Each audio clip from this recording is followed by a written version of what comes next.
Okay, so this week. So everything was good. I've been off work, kind of taking a break. I get a call on Wednesday. So my daycare uses the ProCare app. And so the teachers can send messages to the parents and stuff like that.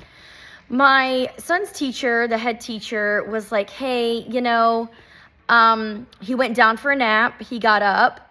I gave him his morning snack and put him on the floor for him to play with the kids, and he went right back down to sleep again. And he's still sleeping. So I'm like, okay. I was like, well, the night before he was kind of fussy. He didn't sleep that well through the night. He was up like every maybe 3-4 hours with teething. So that's probably, why he's wanting to sleep. And she's like, oh, okay. So fast forward probably 2 or 3 hours, I get a phone call from one of the head people at the daycare. And she's like, hey, so Ryan has 101.9 fever. And I'm like, oh my God. I was like, okay, I'm going in right now. I was already at home, so I'm like 10 minutes away. So I run over to the daycare, I get him, I put him on this little mat, because we have a carpet, but we also have this little play mat that's like kind of plushy. And I put him down on it, and he goes right to sleep. He doesn't try to play. He doesn't try to do anything. He just lays there with his arm over his face. And I'm like, oh God. And I give him some Motrin, So I'm like, okay. At this point, he's really just wanting to sleep. He's not really wanting to eat. So about 5 o'clock, when it's dinner time, I put him in his high chair. I give him noodles and rotisserie chicken. He loves noodles, but he was not eating any noodles. He was just like tossing them and not really doing anything. He was not feeling good. So I'm like, okay, well, clearly his appetite's gone down. He was drinking a little bit of formula, but he was only drinking 1 ounce. So appetite-wise, he was extremely low. And my son is a big boy. He's big. He's like 26 pounds, and he's almost a year old. So he's a big, big boy. Like, he does not miss no meals. So I knew at this point he had to have been like really sick. So I'm thinking, okay, maybe it's an ear infection. Maybe it came back. Maybe it's the flu. It's got to be something. So anyway, my husband picks him up, from the floor or whatever, and he automatically starts to like nuzzle his head into like my husband's like arm. And my son doesn't really do that. Like, it's not like him to do that and go right to sleep. So my husband, he's like, we need to go to urgent care. There's something not right. And I'm like, yeah, you're right. Cause I gave him Motrin like, 4 or 5 hours ago, like 4 hours ago at this point, and there's no energy left in him. So we go to urgent care. We go to Care Spot around the corner, and they do a rapid RSV, flu A, flu B, and COVID. Okay. All of it comes back negative. And the nurse practitioner is like, because we cannot find the problem, I would suggest going to Wolfson's. Wolfson's is a children's hospital around here. There's the main hospital, and then there's 2 like ER area, like 2 or 3 ERs around the area, and one of them's not far from us. She goes, I would go to Wolfson's, and I would have them do more thorough testing, because all I have is the rapid test. We don't have anything else. I can't do a blood panel here. I can't do any of that. We're like, okay. So we run home, get more bottles, because we're like, yeah, we might be here a while. So we go back home, because it's only like 10 minutes down the road. We go home, grab more bottles and a cooler, maybe some snacks, again, because we don't know how long we're going to be here.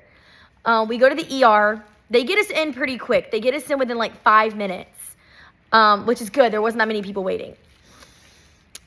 They do the nose swabs for the flu A, flu B, RSV, COVID, and they send it off to the lab. And they're like, it's going to be about 16 hours before you find out anything. Well, that's fine, because that's the most accurate anyway, when it's going off to a lab and people are actually looking at it. So then after 3 hours, they send us home, and they're like, we'll call you if it's anything like major. Okay. And you'll also get an email that goes into your MyChart that the test results. And I'm like, okay. So yesterday, I'm looking and looking and looking, and I'm seeing no test results. At this point, it's 2 p.m. in the afternoon. And I was like, I should already have test results. They should have come in like around 11 or noon. I call the hospital, and I'm like, hey, you know, I was in there last night. My son had to get some cultures done and sent out to the lab. I haven't gotten any emails and no phone call about what the results are. The woman's like, oh my gosh, I'm so sorry. She goes, let me pull it up. And she looks and she goes, yeah, he tested positive for COVID. And I'm like, okay. She's like, I'm so sorry no one called you. I apologize for that. And I'm like, yeah. I was like, well, thank you for letting me know. Again, it would have been nice to get a phone call to say, oh, by the way, your son has COVID.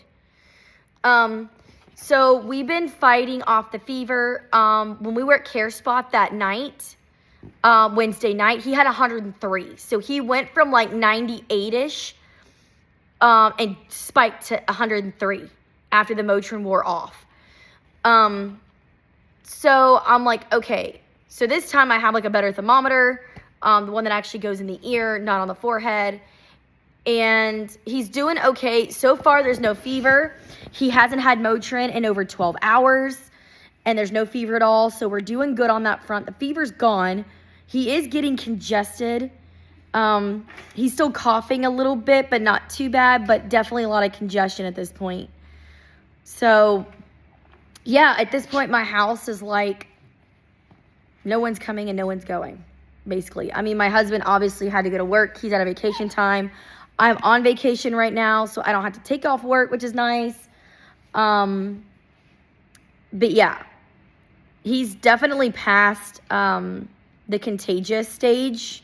I think at this point, I think he's probably been contagious for the last few days or 2 days or whatever. You know, and the doctor at the ER asked me, she goes, has there been any outbreak of anything at the daycare? And I was like, no, because when there is one, they let all the parents know. They let all the parents say, you know, send an email saying, hey, we've had an outbreak of this, just a heads up. But there's been absolutely nothing. So I don't know if it's because parents are seeing the symptoms and they're keeping their kid home, not knowing what it is, or if they're going to the urgent care and doing the rapid and taking it for what it is, negative, when really it's not negative. So I don't know, or maybe they're just not telling anybody because, you know, daycares do have protocols where if a kid comes back for COVID or the flu, they have to stay out for so many days, and maybe the parents just can't afford that to stay out for that many days. I'm not really sure, but, you know, the daycare kept in touch on Wednesday night. They checked in to see how he was Wednesday afternoon. They checked in yesterday and was like, hey, did the doctor say anything? Because I did have a doctor's appointment, a normal, like, pediatrician appointment, scheduled for yesterday morning, and I went ahead and canceled it because I'm like, okay, we're at the ER. Like, we should know by now what the hell's going on. So they asked, like, hey, did the doctor say anything? And I told him, I was like, he tested positive for COVID. You know, just a heads up.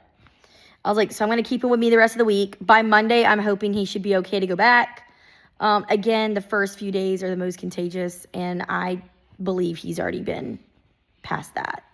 So, yeah, I'm hoping by Monday he's good to go back. But it's scary, you know, because they're babies. Their immune systems are still developing. They're not, you know, they're not an adult. So I'm been very concerned. Last night we let him sleep in bed with us, and he was flailing all around, which is like sometimes as usual, like he's very active in sleep. So I didn't get much sleep last night, but I did have him near me. He also threw up last night. In bed, he threw up. So this morning, you know, I made sure to give him some Pedialyte, and his appetite is back. He had some oatmeal this morning.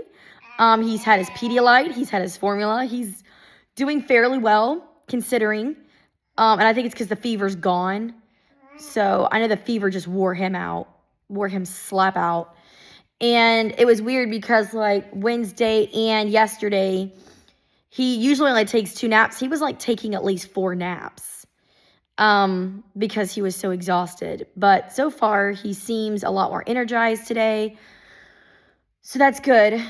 So word to the wise, if your child has a high fever, like 101, 102, whatever, and it's really high, and you're keeping them at home, and then you go do a rapid and it's negative, I would suggest doing the one that goes to the lab, because that's the one that's very telling. Yeah. But I will keep you guys posted on how everything goes, if there's any changes, and have a great rest of your weekend.